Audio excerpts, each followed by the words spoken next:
Hello नमस्कार दोस्तों, दिल्ली के प्रादेशिक समाचार के स्टूडियो में आप सभी का बहुत बहुत स्वागत है। दोस्तों यहाँ पर आपको देखने को मिलेगा दिल्ली से जुड़ी सारी बड़ी खबरें, मुख्य समाचार, ब्रेकिंग न्यूज अपडेट के रूप में, इसलिए वीडियो को शुरू से अंत तक जरूर देखिएगा। दोस्तों वीडियो को प्यारा सा लाइक और चैनल को सब्सक्राइब जरूर कर लीजिएगा ताकि दिल्ली से जुड़े कोई भी खबरें छूटे ना पाए।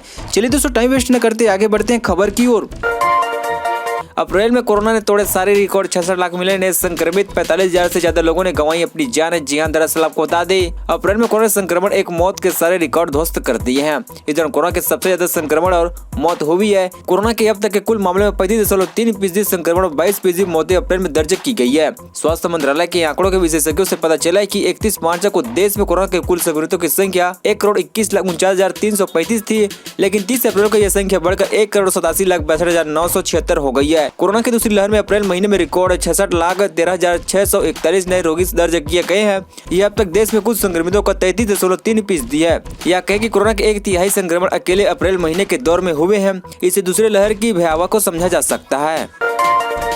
सभी वयस्कों को टीकाकरण के 2.45 करोड़ पंजीयन। जी हां, दरअसल आपको बता दें देश में 1 मई से 18 साल से अधिक उम्र के लोगों के लिए कोविड-19 रोधी टीकाकरण के तीसरे चरण के पहले कोविड डिजिटल मंच पर 2.45 करोड़ से ज्यादा लोगों ने अपना पंजीयन कराया है। केंद्रीय स्वास्थ्य मंत्रालय के मुताबिक 28 अप्रैल को 1.37 करोड़ लोगों ने पंजीयन कराया था, जबकि 29 अप्रैल को 1.4 करोड़ से ज्यादा लोगों ने अपना नाम दर्ज कराया है।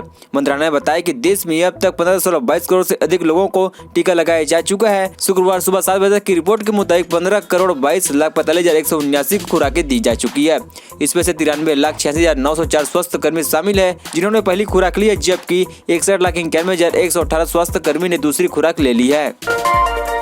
दिल्ली के प्राइवेट अस्पताल मैक्स, अपोलो और फोर्टिस में 18+ लोगों को लगेगी वैक्सीन। जी हां, दरअसल आपको बता दें राजधानी दिल्ली के कुछ बड़े निजी अस्पतालों से शनिवार को 45 साल से कम उम्र के लोगों का टीकाकरण होगा। दिल्ली में मैक्स, अपोलो और फोर्टिस अस्पतालों से शनिवार से ही 45 से कम उम्र के लोगों को टीका लगाने का निर्णय लिया गया है। इसके लिए अस्पतालों ने सीधे वैक्सीन निर्माताओं से कुछ स्टॉक मंगवाया है। दिल्ली के सरिता विहार स्थित इंद्रप्रस्थ अपोलो अस्पताल ने बयान जारी करते हुए कहा कि हमने भारत बायोटेक को सीरम इंस्टीट्यूट से टीका लिया है। शनिवार को 18 से अधिक उम्र के कुछ लोगों को टीका लगाना शुरू हो जाएगा। अस्पताल ने कहा कि भारत बायोटेक की कोवैक्सीन की एक खुराक लगाने के लिए अस्पताल 1,200 रुपए लेगा। वही सीरम इंस्टीट्यूट की कोविशील्ड लेने के लिए 1,800 रुपए का शुल्क लगेगा।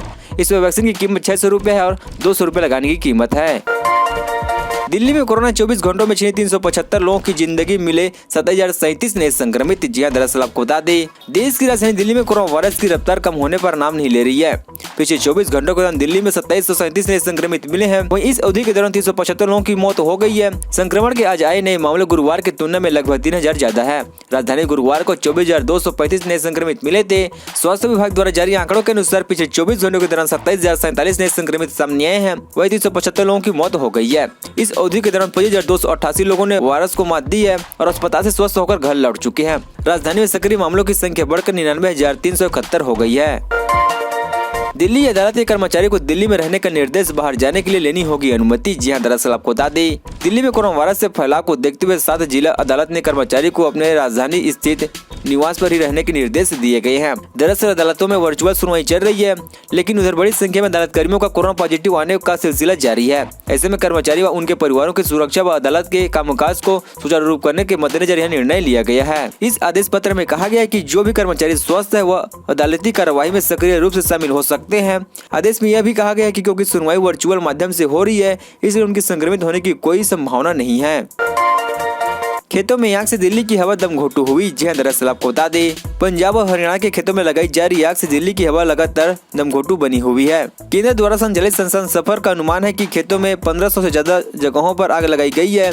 केंद्रीय प्रदूषण नियंत्रण बोर्ड के मुताबिक शुक्रवार को हवा में धुएं व अन्य कारकों से दिल्ली का वायु गुणवत्ता सूचकांक 287 अंक पर यानी खराब श्रेणी में रहा, जबकि दिल्ली के कई इलाकों में ऐसे जहां पर सूचकांक 300 से अंक के पार यानी बेहद खराब श्रेणी में दर्ज किया गया है। कोरोना पीड़िताओं की मदद के लिए आगे आ रहे धर्म स्थित ग्रीन पार्क मस्जिद में बनाया जाएगा 10 बेड का कोविड केयर सेंटर। जी हां, दरअसल आपको बता दें मजहब के नाम पर दिल्ली में दंगे भले हुए हो, लेकिन आज मंदिर और मस्जिद कोरोना महामारी को उपजी स्थिति के बीच मानवता के लिए आगे आने लगे हैं।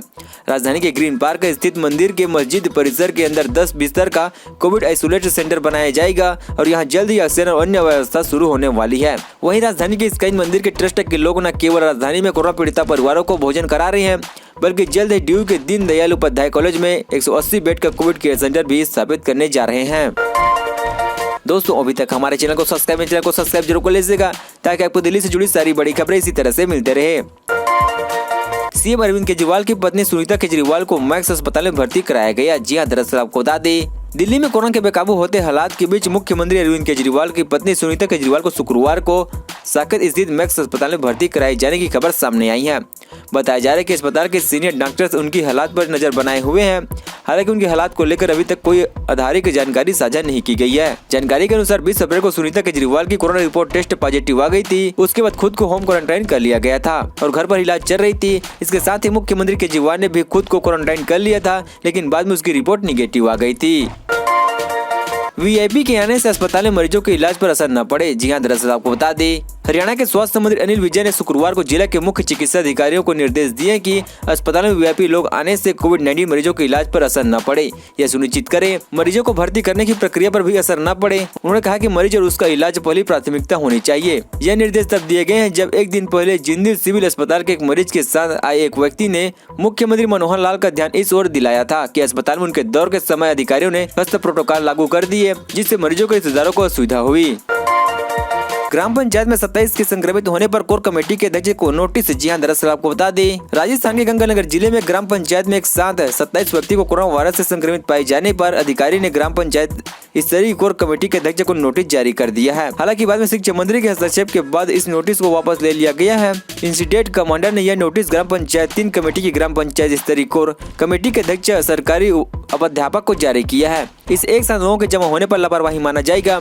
कमेटी अध्यक्ष ने कहा है कि वह लापरवाही बरतने वाले कमेटी के सदस्य के खिलाफ अनुशासनात्मक कार्रवाई का प्रस्ताव तैयार कर 3 दिनों में पेश करेंगे। जाने माने तमिल फिल्मकार केवी आनंद का निधन। जी हां, दरअसल आपको बता दें, जाने माने तमिल फिल्म निर्देशक और सिनेमेटोग्राफर केवी आनंद का दिल का दौरा पड़ने से शुक्रवार तड़के निधन हो गया है। फिल्म विशेषज्ञ रियाज की अहमद ने बताया कि दिल का दौरा पड़ने से एक अस्पताल में शुक्रवार तड़के 3 बजे उसका निधन हो गया। आनंद ने अपने करियर की शुरुआत 1994 मलयालम फिल्म थेमवनगी को बांध में सिनेमेटोग्राफी के रूप में की थी। राजस्थान को केंद्र सरकार की मदद की जरूरत, गतोहल। जी हां, दरअसल आपको बता दें, राजस्थान के मुख्यमंत्री अशोक गतोहल ने ऑक्सीजन व दवाओं की कमी पर चिंता जताते हुए शुक्रवार को केंद्र सरकार से मदद मांगी है। गतोहल ने कहा कि राजस्थान को केंद्र सरकार की मदद की जरूरत है। गतोहल ने ट्वीट किया कि हमारा प्रयास है केंद्र और राज्य सरकारों मिलकर कोरोना महामारी का मुकाबला करेंगे। ऑक्सीजन और दवाओं की कमी बेहद व्यवस्थित करने वाली है। हम केंद्र सरकार से बार बार निवेदन कर रहे हैं कि अन्य राज्यों और विदेशों से मदद लेकर राजस्थान अन्य राज्यों की भी सहायता करे। गोवा में लॉकडाउन। जी हां, दरअसल आपको बता दें, तटीय राज्य गोवा में कोविड-19 के बढ़ते मामलों को काबू में करने के लिए 4 दिनों का लॉकडाउन शुक्रवार को लागू हो गया है। सख्त पाबंदी के दौर पर लोग घरों के अंदर ही रहे। सड़कों पर सन्नाटा नजर आया। गुरुवार रात 9 बजे से लागू पाबंदी सोमवार सुबह 6 बजे तक लागू रहेगी।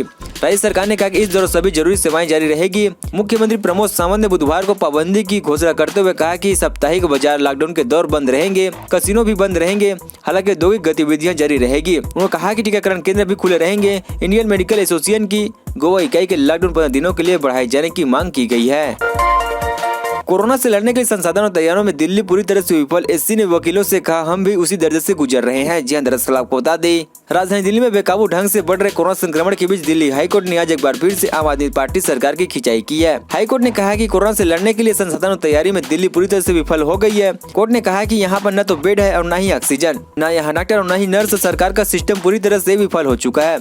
वकीलों के इलाज के लिए समुचित व्यवस्था की मांग पर हाईकोर्ट ने यह टिप्पणी की है। दोस्तों, खबरों का सिलसिला बस यही तक। दोस्तों, वीडियो की जानकारी आपको को लाइक कीजिए।